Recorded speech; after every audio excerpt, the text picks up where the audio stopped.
Hi friends, ഞാനിന്ന് വന്നിരിക്കുന്നത് ഒരു മോപ്പ് സ്റ്റിച്ച് ചെയ്യുന്നത് എങ്ങനെയാണെന്ന്. അതായത് ഇതിപ്പോൾ എൻ്റെ അടുത്തുള്ള പഴയ ടവലാണ്. അതായത് പ്ലേറ്റെല്ലാം തുടച്ച കാണുന്നില്ല, മഞ്ഞ കളറ്. ഇത് നിങ്ങളുടെ അടുത്തുള്ള അനുസരിച്ചിട്ട് നിങ്ങൾ ചെയ്താൽ മതി. ഇതിലും വലുതായാലും കുഴപ്പമൊന്നുമില്ല. എൻ്റെ അടുത്ത് ഇപ്പോൾ ഇതാണുള്ളത്. ഇപ്പോൾ ഇതിൻ്റെ രണ്ട് സൈഡ് സ്റ്റിച്ച് ചെയ്യണം. രണ്ട് ഭാഗം നമുക്ക് സ്റ്റിച്ച് ചെയ്തെടുക്കാം. ആദ്യം 2 സൈഡ്, എന്നിട്ട് അതിനെ തിരിച്ചിടാം. തിരിച്ചിട്ടതിന് ശേഷം മേലത്തെ വരുന്ന ഭാഗം നമുക്ക് മടക്കി തയ്ക്കണം. ഇതാകുമ്പോൾ സ്മെല്ലൊന്നും ഉണ്ടാവില്ല, നമുക്ക് വാഷ് ചെയ്യുകയും ചെയ്യാം. എളുപ്പമാണിത്. മറ്റേ കീറിപ്പറഞ്ഞ പോലത്തെ ഒരു മോപ്പില്ല, അതിനെക്കാട്ടി നല്ലതാട്ടെ ഇത്. ഈ ഒരു ഭാഗം സ്റ്റിച്ച് ചെയ്യുക.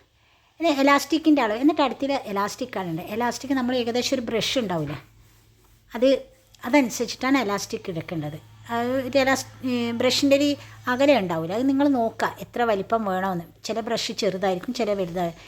അതൊന്ന് രണ്ട് മടക്കാക്കി വെച്ചിട്ട് വലിച്ചു പിടിച്ച് നോക്കാം ഈ എലാസ്റ്റിക് അങ്ങോട്ടേക്ക് കയറുന്നുണ്ടെന്ന്. ബ്രഷിൽ ഇത്രയും എടുത്തിട്ടുണ്ട്. ഇത് ഏകദേശം ഒരു 12 ഇഞ്ച് ഉണ്ടാവും തോന്നുന്നു. ഇത് ഞാൻ അളവൊന്നും നോക്കിയിട്ടില്ല കേട്ടോ. അപ്പോൾ അത് ഇട്ടതിന് ശേഷം നമുക്ക് ഏതാണ് ബ്രഷ് ഉപയോഗിക്കുന്നത്. ഇതിപ്പോൾ വലിയ പിന്നുണ്ടെങ്കിൽ അത് കൂടി ഇങ്ങക്കിടെ. ചെറിയ പിന്നായിട്ട് കുറേ സമയം എടുത്തിട്ടാ ഇടാൻ. എൻ്റെ അടുത്ത് വലിയ പിന്നില്ല, എല്ലാം ഒടിഞ്ഞു പോയി. അപ്പോൾ ഇച്ചിരി നേരെ പിടിച്ചു ഇതിടാൻ.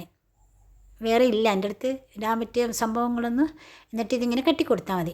നോക്കുക, നിങ്ങൾക്ക് വലിപ്പം കൂടുകയാണെങ്കിൽ വലിപ്പം കുറച്ച് കൊടുക്കണം കേട്ടോ എലാസ്റ്റിക്കിൻ്റെ. അത് നിങ്ങൾക്ക് ആദ്യം ഈ കെട്ടുന്നതിന് മുന്നേ ഒന്ന് ബ്രഷിൽ വെച്ച് കൊടുക്കുക. കണ്ടോ, ഇതിപ്പോൾ സ്കേർട്ട് പോലെ ഇല്ല. ഇനി ഞാനിപ്പോൾ ഈ ബ്രഷാണ് ഇട്ടെടുക്കുന്നത്. ഇതിങ്ങനെ ഇടാം.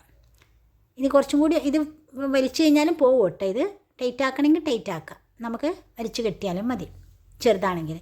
എന്നിട്ട് സാധാരണ നമ്മൾ തുടക്കുന്ന പോലെ തുടച്ചെടുക്കുക. നല്ലതാട്ടോ, നല്ല ക്ലീൻ ആകുന്നില്ലുണ്ട്. എന്നിട്ട് ഇത് വേണമെങ്കിൽ നമുക്ക് അപ്പം തന്നെ വാഷ് ചെയ്യുക. വാഷിംഗ് മെഷീനിലിട്ടിട്ട് എന്തിലും നിങ്ങൾക്ക് പറ്റുന്ന രീതിയിൽ വാഷ് ചെയ്യുക. വാഷിംഗ് മെഷീനിൽ ആരും ഇടൂല, എന്നാലും ഞാൻ പറഞ്ഞതേ ഉള്ളൂ. കാരണം നല്ല മോപ്പാണെങ്കിൽ കുഴപ്പമില്ലല്ലോ. കല്ലിൽ വെച്ചിട്ട് എങ്ങനെ വെച്ചാൽ വാഷ് ചെയ്തെടുക്കാം. മറ്റേ മോപ്പിനെക്കാട്ടിയും എളുപ്പമാണ് കേട്ടോ ഇത്. ഒരു കീറി വരുന്ന ഒരു മോപ്പില്ല, അതിനെക്കാട്ടി എളുപ്പമായിട്ട് എനിക്ക് തോന്നുന്നു. ഞാനിതാ ഉപയോഗിക്കൽ. കഴിയുന്നത് ടവൽ എടുക്കുന്നതായിരിക്കും കേട്ടോ നല്ലത്. അല്ലെങ്കിൽ തോർത്തുമുണ്ട്, അത് കട്ടി വേണം കേട്ടോ. തോർത്തുമുണ്ട് 2-3 ആയിട്ട് മടക്കിയിട്ട് വേണം സ്റ്റിച്ച് ചെയ്യാൻ.